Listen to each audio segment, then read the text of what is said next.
बिस्मिल्लाहिर्रहमानिर्रहीम। अस्सलाम वालेकुम नाज़रीन, मैं साइमा कमल और आप देख रहे हैं चीखुटा कराची। चीखुटा कराची में रवा हफ्ते में जो सबसे ज़्यादा कराची के अंदर और पूरे पाकिस्तान में एक हाई प्रोफाइल केस बना, वो एक बहुत ही यंग यूट्यूबर जिसका नाम साथ था, सरीना मार में वो अपना एक बहुत ही बेज़र किस्म का कंटेंट बनाते हुए जो सिक्योरिटी कंपनी है, प्राइवेट सिक्योरिटी कंपनी के गार्ड की गोली का निशाना बन के जाँ बहक हो जाता है। और वो इतना अंधोनाक वीडियो है जो आपने और मैंने देखा। इसके बाद कई सवाल खड़े ये सवाल होते हैं कि जो प्राइवेट सिक्योरिटी कंपनीज है किस तरीके से किस परफॉर्मा के तहत ऐसे लोगों को जो जहनी डिस्टर्ब हैं या इस किस्म के पागल लोगों को भर्ती कर रही है और उनके हाथ में हथियार दे रही है, और हथियार देकर ये किस तरीके से किसी की मौत का फैसला कर सकते हैं कि किसी को ज़िंदा रहना है, किसी को नहीं रहना है। 1000 सवाल इस हवाले से भी खड़े होते हैं कि अब ये केस वो बंदा पकड़ा गया है, FIR क्या उस मुताबिक दर्ज हुई है जिस तरीके से इनके वालिद का जो है वो मुतालबा था कि क्या वो मंदरजात शामिल किए गए हैं उसमें या नहीं किए गए हैं। एक और चीज़, इसी दौरान में इसके वाक़े के सिर्फ 2 दिन के बाद एक और वाक़या होता है और सेंट्रल में एक और private security guard straight fire करके एक कचरा चुनने वाले मासूम बच्चे को पेट में गोली मार देता है। वो बच्चा अभी भी इस वक्त ज़िंदगी मौत की कश्मकश में है, अल्लाह उसे ज़िंदगी दे, लेकिन फिर उसके बाद वो फ़रार हो जाता है।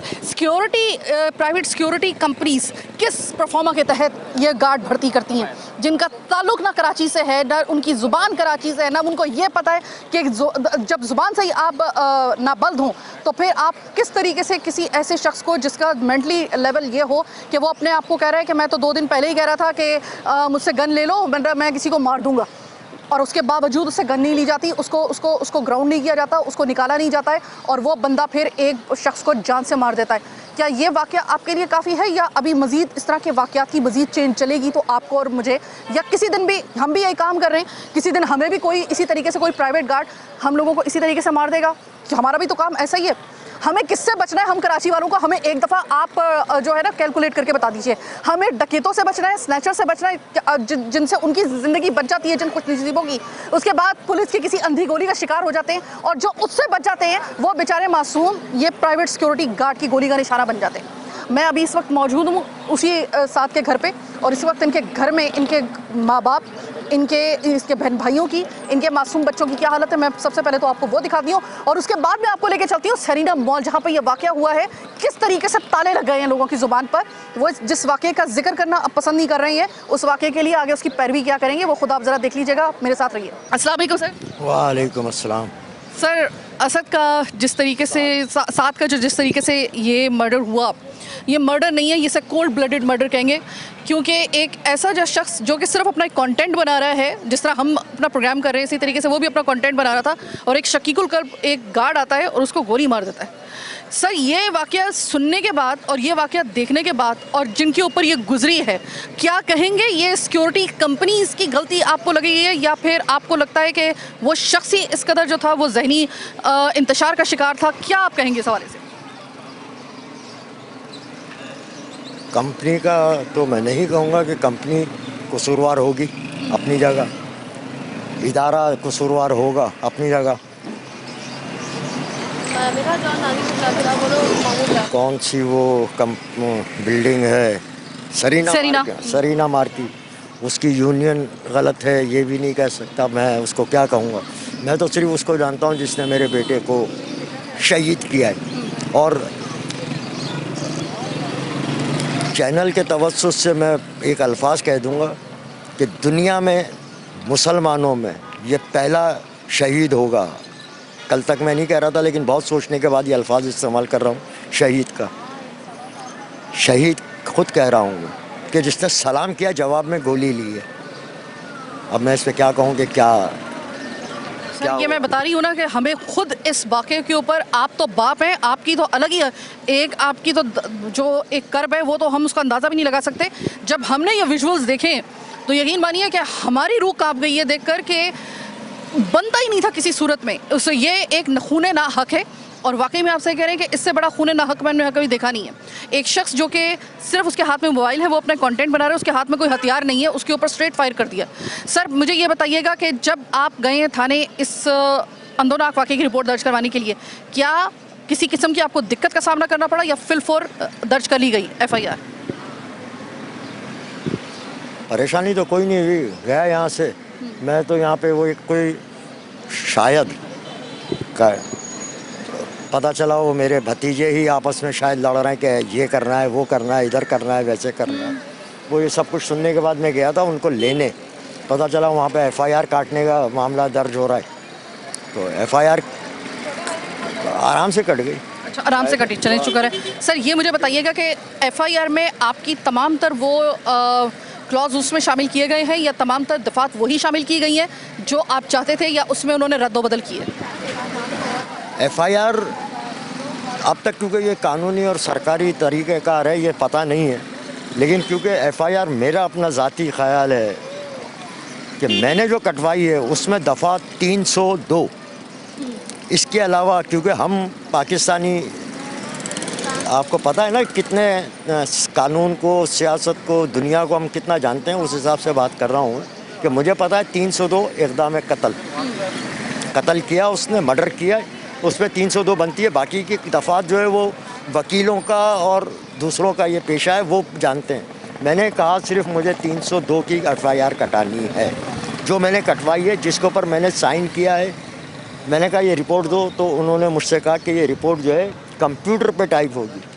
कंप्यूटर पे जब टाइप हो के आई है, जो मेरे पास नहीं है, ना मैंने देखी है उस रिपोर्ट को, वकील के थ्रू वो देख रहा हूँ, तो वो कहीं से आई है, उसके अंदर 2 क्लॉज और लगी है, मुझे नहीं पता कि इसका क्या मकसद है।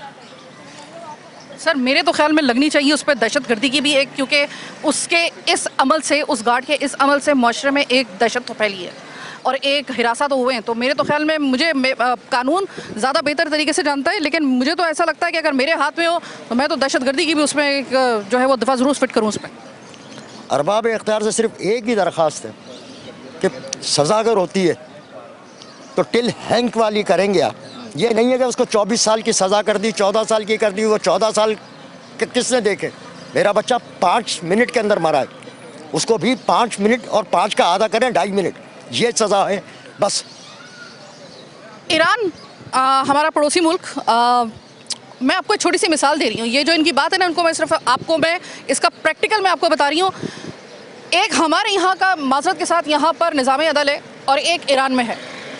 ईरान में अगर कोई पकड़ा जाए कोई भी क्राइम करते हुए जो कि कोई बड़ा जुर्म है, जैसे कि कत्ल है, तो वो मुजरिम को पकड़ के उसका ये नहीं करेंगे कि एक के बाद उसकी सुनवाई होगी और उसके बाद पहले उसको जो है वो 14 साल कैद कर दिया जाएगा, फिर फांसी को कन्वर्ट कर दिया जाएगा उम्र कैद में। नहीं, वहाँ पे बंदा जैसे गिल्टी हुआ वहीं पे उसको तख्ता दार पे लटका दिया ताकि सुकून मिल जाए उसके उस लवाहिकीन को भी, उनको भी करार आ जाए और माशरे में किसी किस्म का कोई इंतशार ना फैले। इसको कहते हैं निज़ाम अदल। माजरत के साथ मुझे नहीं पता कि मेरे इन अल्फाज के बाद मुझ पर किस किस्म का बैकलैश आता है या नहीं आता है, मैं उसके लिए तैयार हूँ, लेकिन मैं सिर्फ आपको ये एक मिसाल दे रही हूँ। जिस तरीके से सर आपने कहा है कि उसको फिर आपका बेटा अगर 5 मिनट में उसने मारा है तो आपको भी ये हक है कि आप अपने उस बेटे के कातिल को लटकता हुआ देखें, वो भी उसी तरीके से। होना तो वैसे ये चाहिए कि जिस तरीके से कत्ल किया जाए उसी तरीके से, मेरी नज़र में उसी तरीके से उसको सज़ा मिलनी चाहिए, उसी तरीके जिस तरीके से कत्ल किया जाता है उसी तरीक़ेकार से उसको मारा जाए। लेकिन हमारे यहाँ पे चूँकि फांसी का निज़ाम है या फिर उम्र कैद का निज़ाम है, फ़र्ज़ करें कि ये केस कुछ दिन के बाद आपको पता चलता है कि ये उम्र कैद की तरफ जा रहा है, उसकी आपको कबूल होगी ये सज़ा? नहीं होगी। ठीक है, उम्र कैद ये नुकसान किसका हुआ है? जज का या जज के बाप का हुआ है? नुकसान मेरा हुआ है, मुझसे पूछे कि अब करना क्या है। उम्र कैद का मतलब फांसी देनी है, इसको मर के ही बाहर आना है, तो मेरे हवाले कर दें। मेरी मर्जी है, मैं उसको माफ़ करूँ या उसको मैं मारूँ, मेरी मर्जी है ना, बस। अब वो शख्स जो है ना वो अपने आप को ज़हनी डिस्टर्ब यानी कि मेंटली डिस्टर्ब बताने की या फिर ज़हनी तौर पे जो है ना वो ज़रा थोड़ा सा इस तरह बताने की कोशिश कर रहा है कि मेरी ज़हनी हालत सही नहीं है ताकि वो बच निकले। मेरा ये कहना है कि वो बच निकलने के लिए बहाना कर रहा है। वो कह रहा है कि मैं तो 2 दिन पहले से कह रहा था कि वो मेरे हाथों गन ले लो वरना मैं किसी को मार दूंगा। तो सर आपको लगता है कि वो सच बोल रहा है या फिर आपको लगता है कि नहीं ये तो बचने की कोशिश कर रहा है? मैडम ये गन उसके पास 5 दिन से थी। ये यूनियन वाले या एजेंसी वाले ये जो बात कर रहे हैं कि वो सर कंपनी सिक्योरिटी कंपनी वो कह रही है कि डिस्टर्ब था। तो तुम पागल के बच्चे हो, और पागल को क्या होता है? पागल कुत्ते को क्या करते हैं? गोली मारते। दे दे मेरे आगे, पागल है ये, मार दूंगा मैं। अगर ये पागल था, मेंटली अपसेट था, तो अपने घर में नहीं जाता था, अपनी बीवी को नहीं मारा। अपनी बहन को नहीं मारा, अपनी बेटी को नहीं मारा, अपने बेटे को नहीं मारा, अपने मालिक को नहीं मारा, अपने जिस इदारे के लिए काम कर रहा था उसको नहीं मारा। इसको ये एक बेटा लड़का मिल गया था। और ये है कौन? ये कहाँ से आया है? उस सिक्योरिटी एजेंसी से पूछें कि ये है कौन? ये वजीरिस्तान से किसका आदमी है ये? मुझे तो लग रहा है ये इंडियन तो नहीं है, ये कहीं अफगानी तो नहीं है, ये उसका नाम भी नहीं उसको नहीं पता है। और ये ड्रामे कर रहे हैं, हमें समझते हैं कि हम, अबे भाई दुनिया जो है ना, इस कराची के अंदर तालीम और अकल लेने आती है। अरबाब इख्तियार सुन लें, इस कराची में अकल लेने आती है, शऊर लेने आता है, इल्म लेने आते हैं। तुम हमें बेवकूफ़ बना रहे हो कि ये पागल है। पागल क्या करने आया था? कंपनी वालों को अपनी गन दे देते। सर, मैं आपसे आखिर में सिर्फ ये कहना चाहती हूँ, इस केस में किसी भी किस्म की अगर आपको हमारी मदद की ज़रूरत पड़े तो बस आप एक दफ़ा में, क्योंकि ये सिर्फ आपका नुकसान नहीं हुआ, हम बाकायदा तौर पे इस वाक़े के बाद हम हिरासा हुए हैं, इसलिए क्योंकि काम तो हम भी वही कर रहे हैं जो साथ कर रहा था। साथ का जिस तरीके से मर्डर हुआ है, मैं सिर्फ ये कहना चाहूँगी कि ये बाकायदा तौर पे हम सब इसके लिए आपके साथ खड़े हुए हैं, क्योंकि अगर इसको इंसाफ नहीं मिला तो इसका मतलब है किसी दिन हमें भी कोई इसी तरीके से गोली मार देगा। मैं आपसे खातून बात करना चाहूँगी, आप उस वक्त बात कर रही थी, मैं इनके वालिद साहब से बात कर रही थी। ये साथ के साथ जो ये वाक़या हुआ, आपको लगता है कि ये सिर्फ एक इनफरादी कत्ल है, या सच बताइएगा इससे पूरे माशरे में एक हिरासगी की फ़िज़ा, एक दहशत की फ़िज़ा नहीं पैदा हुई क्या? जी बिल्कुल, और ऐसा साथ के साथ ही नहीं हुआ, बल्कि हमारे कराची के कितने नौजवानों के साथ ऐसा हो रहा है। अभी आप थोड़े दिन पहले देखें, यहाँ नौजवान कत्ल हो रहे हैं, बजाय उनको अच्छा फ्यूचर देने के लिए, अच्छी जॉब देने के लिए वो बच्चे बेचारे बैरून मुल्क जाते हैं, फिर वहाँ से नाकाम लौटते हैं, और फिर उसके बाद वो ये उम्मीद होती है उनको कि हम पढ़ लिख के काबिल होके हम अपने वालिदैन को संभालेंगे, लेकिन उसके बजाय हमारी जो है जितने भी नई जनरेशन है उनको सिर्फ ये मिल रहा है कि कत्ल हो रहे हैं उनके, और फिर थोड़े दिन बाद गवर्नमेंट आके कहती है कि हमने आपको 5 लाख दे रहे हैं, 10 लाख दे रहे हैं। गवर्नमेंट पहले एक्शन क्यों नहीं ले रही इस बात का? ये जो गवर्नर सिंध साहब आए थे तो ये भी कह के गए कि हम इन बच्चों का हम पूरा खर्चा उठाएंगे, ये तालीमी अखराजात उठाएंगे, तो ये तो कोई बात नहीं हुई। तालीमी अखराजात उठाना कोई बात नहीं है, ये तो महल्ले के आस पड़ोस वाले भी उठा लेंगे, लेकिन हमें तो इंसाफ चाहिए, हमें अपने बच्चों के लिए सिक्योरिटी चाहिए कि हमारे ये बच्चे, नई जनरेशन घर से निकलती है तो हमें ये नहीं पता होता कि हमारे बच्चे, हमारे घर के मर्द हमारे घर में वापस लौटेंगे नहीं लौटेंगे। ये कैसी हुकूमत है? ये सफाकाना कत्ल है, और ये हुकूमत मेरी नज़र में कोई हुकूमत नहीं है, सिर्फ सारे दरिंदे बैठे हैं इस मुल्क में और सिर्फ अपनी तजोरियाँ भर रहे हैं और हमारे बच्चों को मरवा रहे हैं। इसी दौरान में मैं आपको एक और खबर दे दूं कि इसी वाक़े के सिर्फ 2 दिन के बाद सेंट्रल में एक और सिक्योरिटी गार्ड वो इसी तरीके से स्ट्रेट फायर करके एक कचरा चुनने वाले मासूम बच्चे के ऊपर गोली चलाता है, उसके पेट में गोली लगती है। और सिक्योरिटी कंपनीज को मैं ये सिर्फ कहना चाहती हूँ कि वक्त आ गया है कि आप लोगों की मॉनिटरिंग हो, आप लोगों को चेक एंड बैलेंस से गुजरना पड़ेगा। किसको भर्ती आप कर रहे हैं? आप किसी के हाथ में हथियार दे रहे हैं, आप कैसे इस तरह हथियार दे सकते हैं किसी को, जब तक कि आपको मेंटली उसकी जो कंडीशन है उसके ऊपर किसी फिजिकली मेंटली कंडीशन उसके पूरे एक परफॉर्मा होता है, उसको देखा जाता है, तब आप इतना एक अहम हथियार देने का क्या मतलब है? हथियार देने का मतलब है कि आपने किसी की मौत का उसके हाथ में सामान पैदा कर दिया है। तो किस तरीके से आप इस तरीके से लोगों को, आप वो पागल था तो वो लोगों से क्यों कह रहा था कि मेरे ये गन ले लो, मैं किसी को मार दूंगा? सीधा से अपनी कंपनी में जाता और कंपनी वालों को देकर आता हथियार।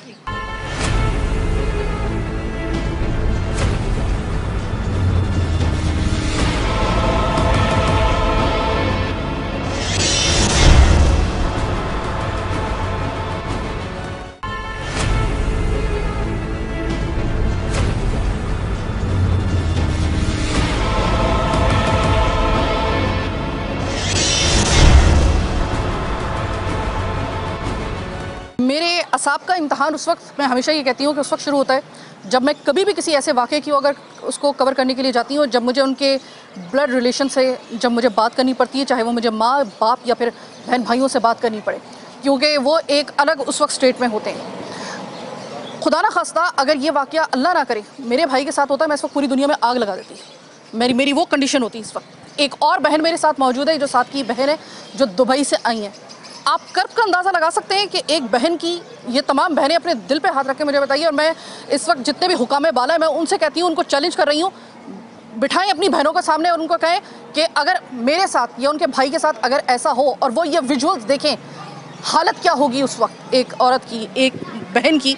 मेरे साथ की बहन मौजूद है, दुबई में रहती है, महविश उनका नाम है। इस वक्त ये ख़ुद भी इस वक्त उस हालत में आई है।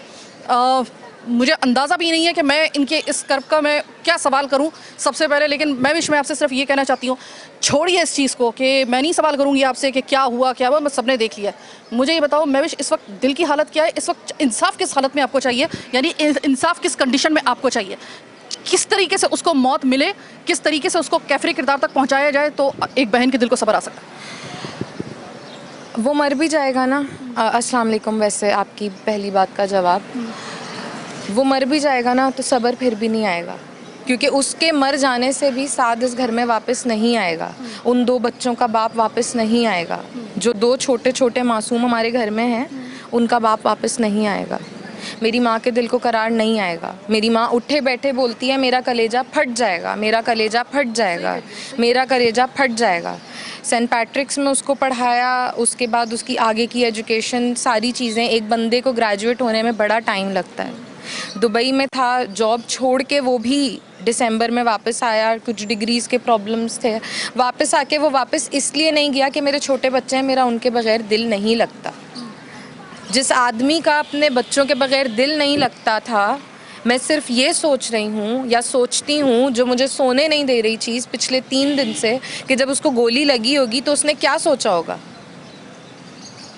उसके दिमाग में उस टाइम अपने बच्चों के लिए क्या चल रहा होगा। उसके बच्चों की तो सारी ज़िंदगी ख़त्म हो गई। तो हमें डेट पे डेट, हमें ये वाली सारी चीज़ें नहीं चाहिए। हमें इस टाइम पे सिर्फ ये चाहिए कि जो हुआ है उसको डेथ पेनल्टी, सराए आम फांसी मिलनी चाहिए। अच्छा, बिल्कुल सही बात कह रही हैं। और करार भी ये बिल्कुल सही कह रही हैं कि ये कह रही है ना कि माँ बार बार उठ रही है कि मेरा कलेजा फट जाएगा। ये जितनी माँ है ना, ज़रा सोचिए कि ये माँ जो कह रही है ना मेरा कलेजा फट जाएगा, ये बिल्कुल सही कह रही है। वाकई में उस औरत का कलेजा फटने वाला होगा। औलाद गई है इस तरीके से, हम हिल गए, हम पागल हो गए वो वीडियो देखकर। तो जिनका ये खून है उनकी क्या हालत हुई होगी। और देखिए महविश, अभी आपने सुन ही लिया होगा कि वो अपने आप को बचाने के लिए ना, और वो जो सिक्योरिटी कंपनीज़ हैं वो उसको, मतलब मेरी नज़र में तो सबसे पहली जो पकड़ है ना वो वहाँ पे होनी चाहिए। और वहाँ पे तमाम तर जो मुंतज़मीन बैठे हुए थे ना उनके ऊपर सबसे पहले होनी चाहिए। वो गार्ड अब अपने आप को बचाने की कोशिश कर रहा है। वो ये कह रहा है कि मेरी तो जहनी हालत ही सही नहीं थी। मैं तो पहले कह रहा था कि मुझसे तो बंदूक ले लो वरना मैं तो किसी को मार दूंगा। तो बंदूक ले लो बोल रहा था, तो बंदूक ली क्यों नहीं गई? क्या कर रही थी फिर उसके हाथ में? हमने भी सुना है, कल मैं देख के आई हूँ उसको, और मैंने उससे पूछा कैसा लग रहा है, तो कहता है अल्हम्दुलिल्लाह। उसकी अकड़ की या उसके दिल की ये हालत है कि वो किसी का जवान बेटा मार के कहता है अल्हम्दुलिल्लाह। ज़हनी मरीज़ है, बीमार है, मफलूज है, सुन नहीं सकता, देख नहीं सकता, अंधा है, गश खा रहा था, कुछ भी कर रहा था, नशे में था, उसकी माफ़ी नहीं है। देखो महविश, अभी बात यह है कि अभी ये बन गया हाई प्रोफाइल केस। बिल्कुल ठीक है। साथ चूँकि ख़ुद भी एक यूट्यूबर था, और साथ का मैं आपको बताऊं कि मुझे सबसे ज़्यादा इस वक्त तकलीफ़ पहुंचा रही है ना चीज़, वो ये पहुंचा रही है कि एक बंदा जो कि एक आम सा कंटेंट बना रहा है, उसके हाथ में कोई हथियार नहीं है। मैं बार बार ये पुलिस को भी मैं इस तरीके से मैं कह रही हूँ कि देखिए कि जब हमारी पुलिस हमारी सिक्योरिटी फोर्स है, जब कोई मुजरिम अगर उसके साथ मुकाबला होता है या उसको पकड़ना होता है ना, तो उनको भी ये ऑर्डर है कि टांग पे गोली मारो। मैं सेंट्रल जेल गई हूँ, मैंने प्रोग्राम किया है वहाँ पर, जब आपने वो देखा है तो हर जो आ रहा था, जो डकैत आ रहा था ना, उसके पाँव में गोली लगी हुई थी। ये आपने एक सिक्योरिटी कंपनीज ने किस किस्म के सिक्योरिटी प्राइवेट गार्ड रखे हुए हैं कि जिनके हाथ में हथियार है और वो स्ट्रेट वे चला रहा है। स्ट्रेट वे तो पुलिस को इजाज़त नहीं है, स्ट्रेट वे तो पुलिस को भी फायर करने की इजाज़त नहीं है क्या? और शायद यही वजह है, मैं आपके एक और इल्म में इजाफा कर दूं, अभी शायद आपको ना पता हो कि इस 7 के वाक़े के 2 दिन बाद यानी आज के दिन एक बच्चे को भी एक और सिक्योरिटी गार्ड ने इसी तरीके से गोली मार के अभी उसको अस्पताल पहुंचा दिया, छोटे से बच्चे को। क्योंकि ना यहाँ पर हमारा कानून जो है वो तो आपने देख लिया कि उसका तो खौफ कितना होगा। ऐसे कानून के साथ आपको लग रहा है कि कोई इंसाफ नाम की कोई चीज़ आपको मिलेगी? आपकी पहली बात पे मैं दोबारा अब आ रही हूँ। हमसे लोग पूछ रहे हैं, सारी चीज़ें हैं, हम अपने आप को सब्र कैसे दिलाएं? जो वीडियो देखी ना असला था, ना बात की थी, ना धक्का दिया, ना भाग रहा था, ना डकैत लग रहा था, कुछ नहीं कर रहा था, सिर्फ खड़ा हुआ मुस्कुराते हुए बंदे को आपने सीधी गोली मार के ख़त्म कर दिया, उसको कब्र में उतार दिया। उसकी कब्र में जाने वाली उम्र नहीं थी। और इंसाफ हम सिर्फ देख रहे हैं कि हमारे साथ कितना इंसाफ होता है, क्योंकि हम सरे आम बोल रहे हैं कि इसकी माफ़ी हम नहीं देंगे, ना आज देंगे, ना कल देंगे, ना उसकी कब्र में जाने के बाद देंगे, क्योंकि वो मर भी जाएगा ना तो भी साद वापस नहीं आएगा। साद के 2 छोटे छोटे बच्चे हैं, हमें सारी दुनिया बोल रही है कि साद अपनी 2 निशानियाँ छोड़ के गया है, लेकिन वो उसकी निशानी है। अच्छा, मैं भी कुछ कड़वे हकाइक हैं। कड़वा एक सच ये भी है, मैं तकरीबन ये 3 साल से तो मैं ये वाला इस तरह के हर दूसरे हफ्ते में कोई ना कोई मुझे ना इस तरह की स्टोरी करनी पड़ रही है, तो मुझे थोड़ा सा एक्सपीरियंस है। लोग शुरू में जिस वक्त उनका कोई प्यारा जाता है ना, तो वो कहते हैं कि भाई हमें तो कैफरे किरदार तक पहुंचाना है, हम तो फ़ाइट करेंगे। लेकिन ये कानून का जो प्रोसेस है ना, ये इतना थका देने वाला है कि एक वक्त आता है कि वो अल्लाह पे छोड़ देता है कि भाई अल्लाह ताला तू कर। ऐसा होता है। ऐसा ही है, आप बिल्कुल। तो मुझे ये बताइएगा कि देखें, कहीं ऐसा तो नहीं है कि आप लोग पूरी जंग लड़ने की, एक कानूनी जंग लड़ने की आप बात तो कर रहे हैं, लेकिन आगे जाके थकोगे तो नहीं यार? 20 साल हो जाएंगे ना आज से, जब उसका बेटा खड़ा हो जाएगा। मैंने सबको, अपने कज़न्स को अपने घर में बोला है, वीडियो संभाल के रखना, हम ना हो तो हमारे बाद उसका बेटा हो, लेकिन हमें इंसाफ 10 साल के बाद चाहिए नहीं। ये क्लियर केस है, वो अपने मुंह से एतराफ़ जुर्म कर रहा है कि मैंने मार दिया, मैं पागल था, मैं जो भी था, अब उसने मार दिया तो उसको भी मार दो। सिक्योरिटी कंपनी हो गई, सरीना हो गई, हम सबको देख लेंगे। अभी उस बंदे से हमें, हमारे दिल को तो ठंडक पड़े, हम भी तो उसको वैसे देखें, हम भी तो देखें कि उसके साथ क्या हुआ। मैं ज़ाहिर है कि जानती हूँ कि इस वक्त जो साथ की बेवा हैं वो इस वक्त इद्दत में है, और किसी भी सूरत में हम कैमरे पे उनको, मुझे सिर्फ इतना बताइए कि क्या उनकी इस वक्त थोड़ी सी हालत बेहतर हुई है, या वो भी उसी तरीके से बेताब और बेचैन है, उनका भी कलेजा इसी तरीके से फट रहा है? बहन, अब मैंने आपको बहन बोला है तो मैं आपसे वो बात करूँगी जो घर में चल रही है। उठती हैं और फिर बेहोश हो जाती हैं, फिर उठाते हैं, फिर बेहोश हो जाती हैं, फिर उठाते हैं और फिर बेहोश हो जाती हैं। ये पिछले 3 दिन से यही चल रहा है, ना कुछ खाती हैं, ना कुछ पीती हैं, और जो छोटा बच्चा है वो दूध पीने वाला बच्चा है, तो समझ नहीं आ रहा। मदर फीड पे है वो, बिल्कुल मदर फीड पे है वो।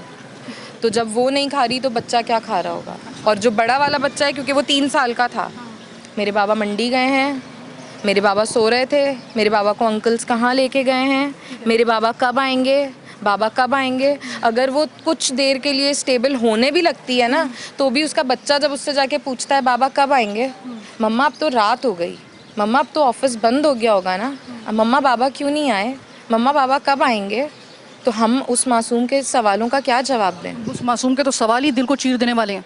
मतलब आपका ज़ख़म एक भील होना शुरू हो, ये बच्चों के मासूम सवाल ही आप लोगों को मार देंगे। मैं तो यही सोच रही हूँ कि अगर जब भी मैं कोई ऐसा प्रोग्राम करती हूँ ना, बाखुदा मैं सबसे पहले वो तकलीफ़ जानने के लिए खुद मैं अपने आप को उस जगह पर रखती हूँ कि अगर खुदा ना खास्ता मेरे किसी प्यारे के साथ अगर ऐसा हो तो मेरी उस वक्त क्या कंडीशन होगी, तो मैं रिलेट कर जाती हूँ उस वक्त उस कंडीशन से। अब आप मुझे बताएं कि वो मासूम बच्चे जो 2, एक तो मदर फीड पर है, उसको तो याद भी नहीं होगा कुछ साल के बाद कि उसका बाप जो था वो किस तरीके से, कैसा दिखता था, कैसी उसकी आवाज़ थी।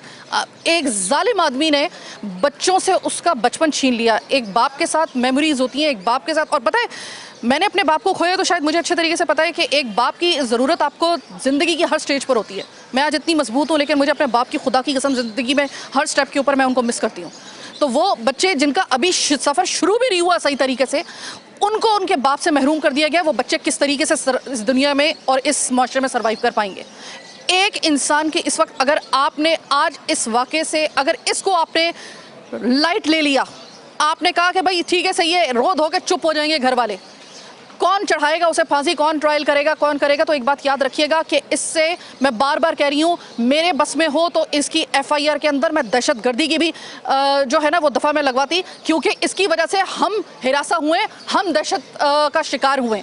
तो अगर दहशत की वो जो होती है दफ़ा होती है, मैं कानूनदार नहीं हूँ, लेकिन जितना मैंने प्रोग्राम किए हैं मुझे तो फिर ये समझ में आ रहा है, तो उसमें तो ये भी लगनी चाहिए हम हिरासा हुए, हम दहशत का शिकार हुए, तो फिर तो ये भी लगनी चाहिए, फिर तो इसकी सज़ा कोई मामूली नहीं होनी चाहिए।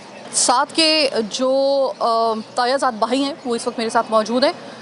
देखिए, मैं एक बाप से और एक बहन से जितने सवाल कर सकती थी ना, बहुत हदूद व क़यूद में रहकर, ताकि उनको ज़्यादा तकलीफ़ ना हो, मैंने उनसे कर लिया। अभी आप मुझे ये बताइएगा कि जज्बातियत से ज़रा हटकर, ज़रा थोड़े से इस वक्त केस आपके सामने है, क्या नज़र आ रहा है आपको? ये आपका उसका कोई मतलूबा इनका जो फ़ैसला है वो आपको होता हुआ नज़र आ रहा है, या आपको लग रहा है कि जिस तरीके से, जिस डगर पे पहले फ़ैसले हुए हैं, जिसमें कोई तसल्ली और तशफ़ी आज तक लोगों की नहीं हुई है, इसी तरीके से ये केस का भी अंजाम होने वाला है? मैम, इस केस को हम पेंडिंग में छोड़ेंगे तो इस केस का अंजाम यही होगा जो ज़िंदगी से तकरीबन कोई 40-50 साल से एक केस चलते आते हैं, वो कुछ पेंडिंग में चले जाते हैं और वो आहिस्ता आहिस्ता करके वो 24 साल की उसमें कन्वर्ट हो जाते हैं। उसको सज़ाए मौत नहीं दी जाती। बाकायदा रह गई इस गार्ड की बात, अगर ये गार्ड पागल है तो क्या इसको गन चैम्बर करनी आती थी? इसको गोली सामने एकदम खड़े करके चलानी आती थी? ठीक है, मेरे कहने का मतलब ये केस वाज़े है, ये खुले आम है मीडिया के सामने। ओपन एंड शट केस है। ओपन एंड शट है, इसको ऑन दी स्पॉट सज़ा देनी चाहिए। इसमें ना कोई वकील होना चाहिए, ना इसके अंदर कोई उनका अगेंस्ट वकील होना चाहिए जो उसके ख़िलाफ़ केस के लिए हायर किया जाए और इसको जो है वो करा जाए। क्या वो 5 दुकानदार जो बोल रहे थे कि ये पागल है और ये गोली मार देगा, जो हम सुन रहे हैं, तो ये आप क्या कहती हैं कि ये दुकानदार भी इन्वॉल्व हैं? इन्होंने इससे गन नहीं ली, इसको यूनियन में नहीं जमा कराया कि ये हमें पिछले 5 दिन से ये बोल रहा है कि मैं गोली मार दूंगा, मैं गोली मार दूंगा। तो इस केस का बस यही है कि आप इसको ऑन दी स्पॉट इसको फैसला कराएं। बहुत शुक्रिया। तो जनाब, अब हम जा रहे हैं ज़रा सरीना। सुना है कि वहाँ पे सबके मुंह पे ताले लग गए हैं इस वाक़े के बाद। सुना है कि कुछ ही लोग हैं जो पहले बोल रहे थे। देखते हैं वहाँ पे जाके ये सन्नाटा इस वाक़े के बाद, किसी में अभी इतनी हिम्मत है कि वो इस वाक़े को सही तरीके से बयान कर सके। जब आप वाक़े को बयान ही सही तरीके से ना कर सकें तो ये इस बात का सबूत है कि आप इतने हिरासा हो गए हैं और आप इतना इस केस से जान छुड़वाना चाह रहे हैं कि बस कहते हैं कि बस ये एकदम ये केस बंद हो जाए। चलते हैं ज़रा सरीना, जहाँ पे ये वाक़या हुआ है। मेरे साथ इस वक्त शहरियार मौजूद है। शहरियार वो नौजवान है जो एट द स्पॉट उस वक्त साथ के साथ मौजूद था और इसने अपनी आंखों से सारा वाक़या देखा है। Shahryar, are you okay? पहले तो मुझे ये बताओ, मैंने सुना बहुत डिस्टर्ब हुआ आप इस वाक़े से, बात कर सकते हो? थोड़ी बहुत, मतलब आपको बता सकता हूँ बस। अच्छा, मुझे बताओ कि एग्जैक्टली तुम्हारी आंखों ने उस वक्त क्या देखा था? असल में एग्जैक्टली स्टार्ट ये हुआ है कि पहले साद भाई की मैं वीडियो बना रहा था। मैं उनका समझे एक तरह कैमरा मैन उस टाइम पे। साद भाई की मैंने वीडियो वगैरह बनाई है, फिर हमने मेरा भी अलग चैनल था यूट्यूब पे, तो साद भाई ने बोला अब तुम बना लो। तो मैंने एक बंदे का इंटरव्यू लिया है, उसके बाद थोड़ा सा मैं आगे आया हूँ, थोड़ा सा आगे यही गार्ड भाई बैठे हुए थे। अब मैं भाई तो अब अच्छा नहीं लगता उनको बोलते हुए, अब यही बोल सकता हूँ संकी दिमाग का क्या, अब क्या बोलूँ मैं उनको अलग। मैंने उनसे सलाम किया है और मतलब जी अस्सलाम वालेकुम बोला है, उन्होंने वालेकुम सलाम का जवाब दिया है। मैंने चाचा वीडियो, उन्होंने और हूँ करते ही जैसे वो, मतलब मैं लेफ़्ट साइड पे था, उन्होंने यहाँ मिलाया और उन्होंने साथ भाई वहाँ कैमरा लेके खड़े हो गए थे। साथ भाई को जैसे उसने यूँ करके देखा है ना, उसने एकदम से कुछ बोला है, गाली टाइप बोला है और उठाया और चेम्बर, मैं जबकि यूँ रोक रहा हूँ क्या कर रहे हो, और उसने चेम्बर लोड करके डायरेक्ट गोली चला दी। और बड़े करीब से चलाई? ऐसी चलाई है, मतलब यूँ चलाई है, क्रॉस चली है, समझे, राइट से लगी है तो लेफ़्ट से बाहर आई है। क्योंकि अगर आप पीछे वीडियो भी देखेंगे तो उसमें आपको साफ दिखेगा कि पीछे लेडीज़ जा रही हैं। अब जो लेडीज़ अगर वो सीधी होती तो लेडीज़ के जाती, वो क्रॉस गई है।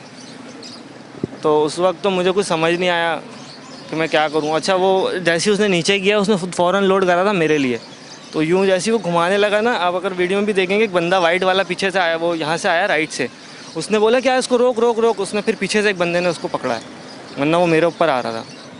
तो अभी मैं हो सकता है इंटरव्यू के लिए भी आपके साथ नहीं होता। अल्लाह आपको अपनी हिफ़्ज़-ओ-अमान में रखे।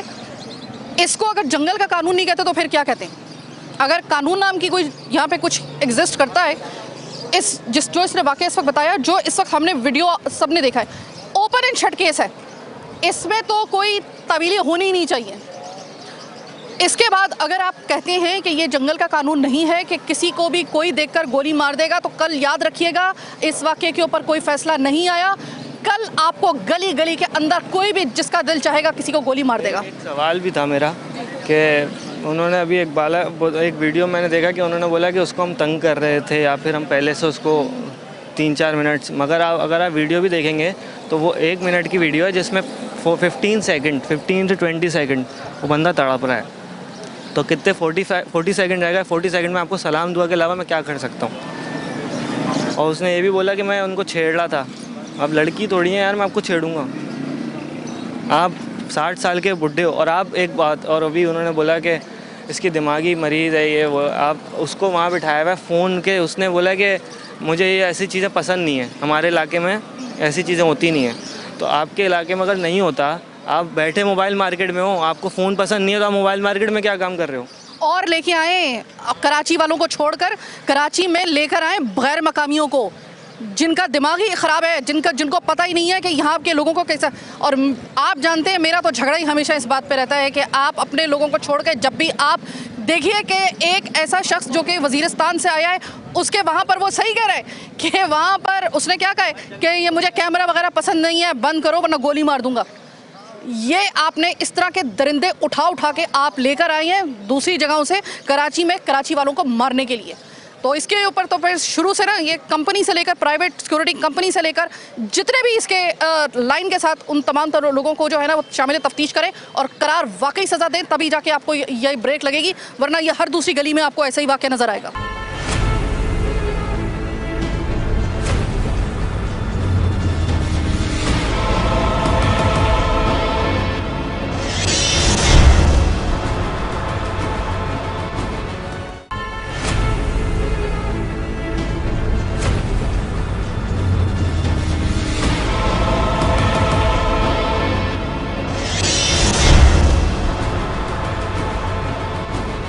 इस वक्त मैं सरीना में मौजूद हूँ, सरीना मॉल में, और ये एग्जैक्टली वो जगह है जहाँ पर ये अंदरनाक वाक़या हुआ। और मैं हैरान इस बात में हूँ कि मुझे लग रहा था थोड़ा सा अंदर होगा, लेकिन ये अंदर नहीं है बल्कि ये लबे सड़क है, सब चल रहा था यहाँ पर। और ये यहाँ पर उस मासूम, उस बेज़रर शख्स साथ की लाश गिरी थी, उस शकीबुल कल्ब प्राइवेट सिक्योरिटी गार्ड के हाथों। अस्सलाम वालेकुम, ये आपको कुछ अंदाज़ा है कि मतलब क्या वक्त होगा एग्जैक्टली उस वक्त जिस वक्त ये वाक़या हुआ? मैन यही मगरिब का वक्त था और हम अपने कामों में लगे हुए थे, हमें आइडिया नहीं था कि ये क्या बातें हो रही है, क्या सीन हो रहा है। जैसे ये कस्टमर खड़े हुए हैं, ऐसे यहाँ कस्टमर खड़े हुए थे, हम अपने काम में लगे, एकदम फायर की आवाज़ हुई, हम डर गए, नीचे बैठ गया तो देखा तो बंदा यहाँ गिरा हुआ है। अब क्या बात हुई, क्या हुई, कुछ पता नहीं चला मैं। हाँ, अच्छा, मुझे ये बताइए कि जो सिक्योरिटी प्राइवेट सिक्योरिटी गार्ड था, ये कितने अरसे से यहाँ पे था? तकरीबन 2 महीने से, तो मैं 1.5 महीने से तो देख रहा था इसको डेली। हाँ, यही कभी सामने बैठे होते थे हमारे। ठीक है। अच्छा, मुझे ये बताइएगा कि कभी कोई ऐसा होता है ना, मेंटली डिस्टर्ब कोई बंदा होता है या कोई इस तरह कोई जिसके कोई ऐसी, तो कभी आपको एहसास हुआ था इसका? बात सुने, पहली बात तो ये उनको उर्दू आती नहीं है बोलना, हमारे वो मत्थे लग ही नहीं सकते ना, हमें पश्तो आती है ना उनको उर्दू आती है, हम क्या बात करेंगे उनसे। तो बस वो बैठे रहते थे अपने यहाँ आराम से, सुकून से। हम लोग आप ना उनसे कोई बातचीत, ना कुछ लेना देना, ना कुछ। अब उनको उस टाइम पता नहीं क्या हुआ क्या नहीं हुआ, यहाँ कस्टमर खड़े हुए थे, मुझसे उनसे बात कर रहे थे अपनी, अचानक धम करके फायर की आवाज़ होती है और हम डर जाते हैं। मंजर किस किस्म का था जब आपने अपनी बिल्कुल दुकान के सामने एक लाश गिरी हुई देखी, खून में लथपथ? तो जाहिर बात है, हर बंदा डर जाता है ना, हम भी डर गए थे कि ये क्या हुआ अचानक। अब जिसने दोबारा रीलोड किया गन तो हम और ज़्यादा डर गए कि अब हमारी तरफ ही ना हो जाए सीन। तो हम तो दुकान छोड़ के भाग गए थे उस तरफ। फिर तकरीबन 2-4 मिनट बाद पब्लिक आना शुरू हुई, रश लगा, तो उसको मेरे ख्याल रिक्शे वगैरह में लेकर गए, उसके बाद एम्बुलेंस वगैरह में लेकर गए। मैं सबसे पहले आपका शुक्रिया अदा करूँगी, सबके मुंह पे ताले लगे हुए थे, आपने सिर्फ वोकल होके बोला और आपने वो नरेट किया। सबसे पहले आपकी हिम्मत को सलाम और आपकी इंसानियत को सलाम। मेरी बहन, हमें बोलने से कोई एतराज़ नहीं है। कहने का मकसद ये है कि अभी आपके समेत तकरीबन 200 लोगों को हम ये बात कर चुके हैं, 200 से ज़्यादा लोगों को बात कर चुके हैं। अब अपना काम देखें, आपके सामने छोड़ दिया अब काम करना। अब आपका हर तीसरा बंदा आगे पूछ रहा है क्या हुआ क्या हुआ क्या हुआ, तो सबको यही बताते रहे कि काम डिस्टर्ब हो रहा है। हाँ, इस वजह से। जज़ाकल्लाह, बहुत शुक्रिया। इस वक्त शुक्र है कि एक शख्स हमें कम से कम, जिसके बिल्कुल दुकान के सामने ये वाक़या हुआ, कम से कम उसमें इतनी इंसानियत थी कि उसने नरेट बताया क्या हुआ, एग्जैक्टली क्या हुआ, वर्ड टू वर्ड, और क्या उस वक्त मामला हुआ है वो उसने बताया। लेकिन हम बात यह है कि इस वक्त जिस तरीके से ये कह रहे हैं कि हम खुद खौफजदा हो गए, कहीं ऐसा ना चैम्बर खींच के हमें गोली मार दे। बात सारी ये है कि आपने ऐसे सिक्योरिटी गार्ड जो कि ना आपकी ज़ुबान से वाकिफ़, ना आपके माहौल से वाकिफ़, आपने उनको उठा के बिल्कुल जो बॉर्डर लाइन है ना वहाँ से उठा के आप कराची के अंदर उनको रखेंगे और फिर आप ये एक्सपेक्ट कर रहे हैं कि ऐसे वाक़यात नहीं होंगे, कैसे नहीं होंगे? मेरी बहन 90% जो है ना 90% आपको सिक्योरिटी गार्ड मिलेगा ही जिनको उर्दू आती नहीं है बोलना। सराइकी ज़्यादा मिलेंगे आपको, सिंधी मिलेंगे, पठान मिलेंगे। ये हमारे मुहाफिज थोड़ी हैं कोई। आप कुछ समझदार है ना। मैंने अभी तक ना किसी भी गार्ड को मैंने कोई अगर 100 गार्ड देखे उसमें बड़ी मुश्किल से कोई एक आधा मुझे कराची का मिलेगा। को छोड़ दें, आप अपने ऑफिस के गार्ड बता दें मुझे, आपने उर्दू स्पीकिंग गार्ड अपने पास रखे होंगे? कभी भी नहीं होंगे आपके अपने ऑफिस में, वरना आप चेक कर ले जाके। आप उनसे बात करेंगे आपको अंदाज़ा हो जाएगा कि क्या बात कर रहा है। उनको उर्दू ही नहीं बोलना आती है तो वो हमारे क्या मुहाफिज हैं। हम उसको समझा रहे हैं भाई रुको रुको या कुछ बोले तो वो सुनेगा तो हमारी कुछ करेंगे ना, कुछ हम कर ही नहीं सकते। आप कोई सा भी सिक्योरिटी गार्ड देख लो, बैंक का देख लो या सरीना का देख लो या कहीं का भी देख लो, आपको उर्दू स्पीकिंग वो मिलेगा ही नहीं। वो या तो सराइकी होगा या फिर सिंधी होगा या फिर पठान होगा। और अगर वो होगा भी किसी ऐसे इलाके का जिसका और कराची का कोई कंपैरिजन नहीं होगा माहौल का। है ही नहीं, कंपैरिजन कैसे करेंगे आप? कंपैरिजन हम कर ही नहीं सकते क्योंकि वो हमारे मुहाफिज थोड़ी हैं। उनको पता ही नहीं है, उनको सिर्फ 18,000 रुपये से मकसद है। वो बंदे की जान चली गई, उसको कोई परवाह ही नहीं है किसी किस्म की। 18,000 रुपये में वो खुश है। ये जो सिक्योरिटी कंपनीज हैं, ज़रा इस बात का तो जवाब दें पहले कि जब आप किसी गार्ड को भर्ती कर रहे होते हैं तो क्या ज़रूरी है कि आप कराची के अंदर उसी गार्ड को लेकर आएँ जिसका कराची से कोई ताल्लुक ही ना हो, उसको पता ही ना हो कि यहाँ की ज़ुबान क्या है, जिसको उर्दू बोलनी ना आती हो। अगर उससे कोई बात कर रहा है तो उसको ये लगेगा कि ये पता नहीं मुझसे क्या बात कर रहा है, उसको पता ही नहीं है मैं, और वो जवाब में उसको गोली मार दे। देखिए हर इलाके का एक अलग उसका एक कल्चर होता है, उसका एक माहौल होता है। ज़ुबान बहुत बड़ी ताकत होती है। आप अगर अपने शहर के गार्ड रखेंगे तो यकीन मानिए कि आपको खुद अंदाज़ा होगा कि वो किस तरीके से सहल अंदाज में कोऑर्डिनेट करते हैं या फिर किस तरीके से वो अपनी जिम्मेदारियां अदा करते हैं, क्योंकि वो इस रगों से वाकिफ़ हैं अपने शहर की। और अगर आप इस तरह के गार्ड भर्ती करेंगे तो यकीन मानिए कि ये वाक़या मुझे मजबूर कर देता है ये कहने के लिए ये आखिरी कोई वाक़या नहीं है। अस्सलाम वालेकुम सर, ये अंदर वाक़या आपके सामने हुआ, आप पहले तो मुझे बताइए कि इस वाक़े के बाद से आप थोड़े से खुद हिरासा हो गए इस वाक़े में? मैं तो था ही नहीं उस वक्त, नमाज़ पढ़ने चला गया था मैं। लेकिन बहरहाल ये तो देखो ना, किसी भी बच्चे की अगर इस तरह मर्डर हो जाए तो हर कोई परेशान हो जाएगा। हम भी साहिब औलाद हैं, हमें भी पता है इतनी ऐसे ज़रा सी तकरार के बाद बच्चे को इस तरह जान से मार देना। लेकिन मसला ये है कि जो गार्ड रखे हुए हैं ना, ये गार्ड दो टाइम 2 ड्यूटियाँ देते हैं। 12 घंटे यहाँ ड्यूटी देते हैं, उसके बाद उनको कहीं ना कहीं और जगह लगा के कि भाई आज वहाँ पे रात को इस फलां जगह पे गार्ड नहीं आया, अब वहाँ ड्यूटी देते हैं। और उनको क्या देते हैं उसके अगेंस्ट में 500 रुपये। और वो 24 घंटे जो बंदा जागा हुआ होगा वो वैसे ही शंट तो रहता है ना, उनको प्रॉपर खाने को मिलता है ना, प्रॉपर उनको गुर्बत है, वो फ्रस्ट्रेशन तो रहती है उन लोगों को। ये तो वो जो लोग मालिकान हैं, जो कंपनी है, वो लोगों को चाहिए कि इन लोगों को अच्छी ड्यूटियाँ दें, उनको अच्छे सैलरी दें ताकि उन लोगों को भी सुकून मिले। वो ज़रा सी बात पे दिमाग हाइपर हो गया। सर इसका मतलब है कि ये तो तमाम तर सिक्योरिटी कंपनीज जो हैं, प्राइवेट सिक्योरिटी कंपनीज, उनका तो यही तरीक़ाकार है। इसका मतलब ये है कि इतने फ्रस्ट्रेटेड इनके पास हो ये ड्यूटी आवर्स, इनकी माली पोजीशन, फिर घर वालों से ख़ास तौर पे, चूँकि सबसे बड़ा पॉइंट मैं आपको बता दूं कि जब आप किसी गैर मकामी को इस तरीके से लेकर आएंगे ना तो एक बहुत बड़ी एक एलिमेंट होता है, वो होता है अपनी घर वालों से जब वो दूर होता है, दूर होकर वो यहाँ पे अगर कर रहा है तो वो जो एक होम सिकनेस और घर वालों से दूरी की वजह से वो जो एक उसका एक फ्रस्ट्रेशन होती है वो फिर इस तरीके से निकलती है। तो ये बात बिल्कुल मैं इनकी मानूंगी इस बात को कि जब आप गार्ड रखते हैं तो जब उसकी ड्यूटीज़ इस किस्म की रखेंगे और तमाम अवामिल को आप से पुश डाल देंगे तो इस तरह के फिर वो फ्रस्ट्रेशन में इससे ज़्यादा का कोई कदम भी उठा सकता है। फिर वो ये भी कर सकता था कि एक बंदे को मारने के बाद वो शायद गन लेकर दूसरे लोगों को भी शायद वो कर देता है। आप समझ रहे हैं मेरी बात को? अंदाज़ा है आपको? जब भी हम बार बार कह रहे हैं कि आप किस प्रोफार्मा के तहत इनको भर्ती करते हैं। सर ये वाक़या जिस वक्त आप मौजूद थे उस वक्त जिस वक्त ये हुआ है? नमाज़ पढ़ने गए। जी नमाज़ के लिए गए। जब आए हैं आप और आपने ये मंजर देखा है, क्या कहेंगे इसके बाद? दुख हुआ बहुत, बेकसूर किसी को यहाँ पे मार दिया गया, अफसोस कर रहा है बस। तो जनाब ये आज का प्रोग्राम दिखाने का मकसद ये था, एक तो ये कि शुक्र है कि यहाँ पर ऐसा भी नहीं है कि लोगों ने बिल्कुल अपनी ज़ुबान बंदी कर ली हो। बहुत सारे लोग अभी भी बात कर रहे हैं इसी हवाले से, जो कि अच्छी बात है। उन्होंने जो आई विटनेस है वो बात कर रहे हैं। कम से कम ये तसल्ली है कि केस में अगर कभी इनकी मामलत की ज़रूरत पड़ी तो इंशाल्लाह ताला उम्मीद है कि ये अपनी मामलत जो है वो आगे केस के अंदर जो है वो अपना किरदार अदा करेंगे। उम्मीद तो इस बात की है। सबसे बड़ा $1 मिलियन का क्वेश्चन ये है कि भाई अब हम लोग हो गए बिल्कुल गैर महफूज। फिर तो मैं भी ये काम कर रही हूँ, फिर मेरे साथ मेरे साथी रिपोर्टर्स, एंकर्स, 1000 यूट्यूबर्स हैं, मुख्तलिफ अपने चैनल चला रहे हैं।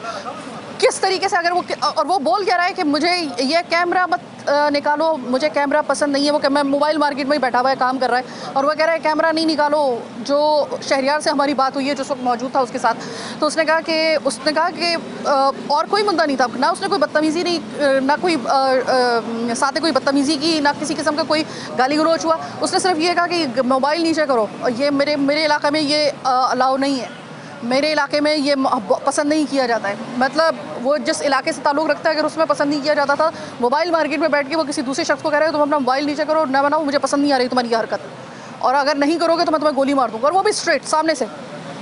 वो चैम्बर खींच के वो दूसरा उसके साथ जो शख्स था उसको भी गोली मार रहा था, और शुक्र करें कि उस बंदे को पकड़ लिया गया, वरना वो इस फ्रस्ट्रेशन का शिकार था कि वो शायद यहाँ पर पता नहीं कितनी लाशें और बिछा देता।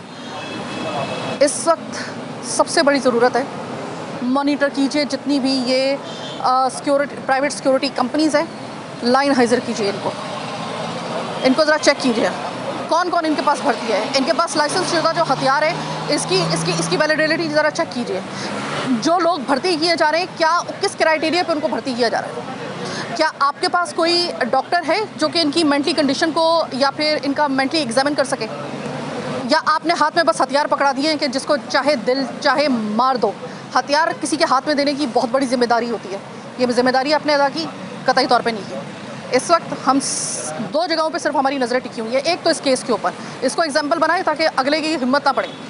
दूसरी बात, इसी वाक़े के 2 दिन के बाद एक और वाक़या बिल्कुल इसी तरीके से होता है, और एक कचरा चुनने वाले बच्चे को एक और प्राइवेट सिक्योरिटी गार्ड गोली मार देता है, और जुम्मे वाले दिन ये वाक़या होता है, और वो बच्चा जो है वो इस वक्त हॉस्पिटलाइज है, पेट में उसके गोली लगी हुई है। अगर आप चाह रहे हैं कि ये वाक़यात की ऐसी चेन ना चले, तो हमें भी थोड़ा सा आपसे पूछना पड़ेगा। हम जितने भी 2 जगह पे मैं कह रही हूँ नज़र है, एक तो इस केस की तरफ है, दूसरा हमारी नज़र जो है ना वो हुकूमत वक्त और कंसर्न अथॉरिटीज़ के ऊपर है। आप लाइन हाजिर कीजिए तमाम तर प्राइवेट सिक्योरिटी कंपनीज़ को, और ज़रा देखिए कि किस पैराई में और किस क्राइटेरिया पर इन गार्ड्स को भर्ती किया जाता है, इनकी कैसी तरबियत होती है, तरबियत होती भी है या नहीं होती है, हथियार कैसे दे दिया आपने इनको, इख्तियार कैसे दे दिया आपने। बहरहाल आज का प्रोग्राम चीख उठा कराची बस यहीं तक। मुझे मेरी टीम के साथ दीजिए इजाज़त, आने के बाद।